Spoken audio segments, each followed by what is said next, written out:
That's all I gotta say after talking about this game. But hello, everyone. This is Lone Wolf with a very special sports update. Today, I'm just gonna cover one game and one game only. That's the 120th edition of the Army Navy game. And my goodness, that was a doozy. See, wow. All I gotta say is, if you are a fan of Army, I recommend you skip this video because this is not a good day for you. Oh my goodness gracious. And yeah, that's all I gotta say, man. Just Army, Navy look good for the first, I don't know, first half or so, and then it just, all right. Also, a little bit of a shout out to the U.S. team for winning the President's Cup, and yeah, that's about it. And also a little thing happened recently where I'll just say it. The Newtown team, he, they was a Newtown High School who actually won the state championship on the anniversary of the terrible tragedy in Sandy Hook. So obviously, it's pretty cool. Well, I'm just looking at the clip right now, and yeah, that's just about it. You know, just a special little shout out to them, and yeah, that's all I'm gonna say about that. But let's talk about the Army Navy game. But my goodness gracious. So let's talk about yeah, Navy actually going into the game had a 74% chance of winning said ball game. 74.5%. That is a hell of a thing, man. It's just the fact that they started off with a high percentage and they ended at 100% because, well, duh, he won. But yeah, they combined, and I cannot believe I'm saying this. Both Army and Navy combined for 544 yards of offense. So because this is the only game, I can actually properly update you on this one. All right. So of course, Navy is 10-2. There was a capacity of 68,705, and the full capacity would have been 69,696. So Navy was favored by 11.5 points. They covered that. The over under was 41, and over betters were just pretty much crying after the game. And if you were an under better, the best way to do it is Navy covers versus the spread, because they won 31 to 20, not 31-27, 31 to 7, which is 24 points. And the under, you would have gotten some money. So if I were to have gambled on this, I would have possibly pulled for a Navy win, for them to go over 350 yards of offense, which they did, and go under, and for them to cover. Like Navy win, go over 350 yards, covered the spread, and go under. I probably would have won that parlay. Oh well. So let's talk about like some of the key moments or key things. Army had 148 total yards of offense. Navy had 396. Now, first downs are not important, but I'm just going to read them from like what I feel is the least important to the most important. Navy had nearly double number of first downs that Army had. With Navy had 17, Army had 19.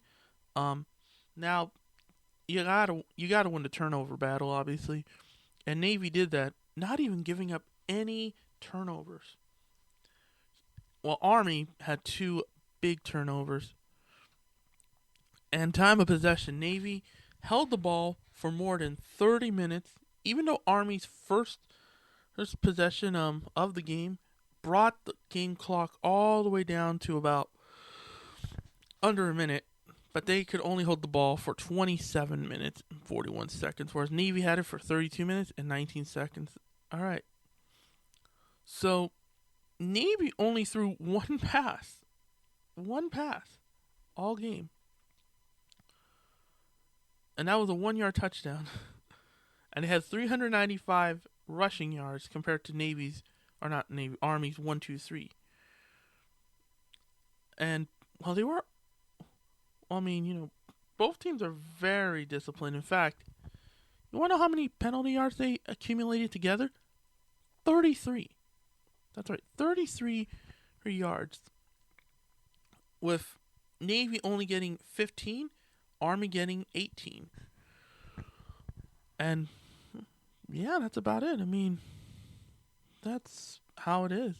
So now Army goes to 5-8 on the season, so finishing with an obvious loss because they needed to get 7 wins due to them playing 2 FCS teams, and I believe those FCS teams were Morgan State and I believe Morgan State was I'm trying to think here. Morgan State, I think, is in the FCS.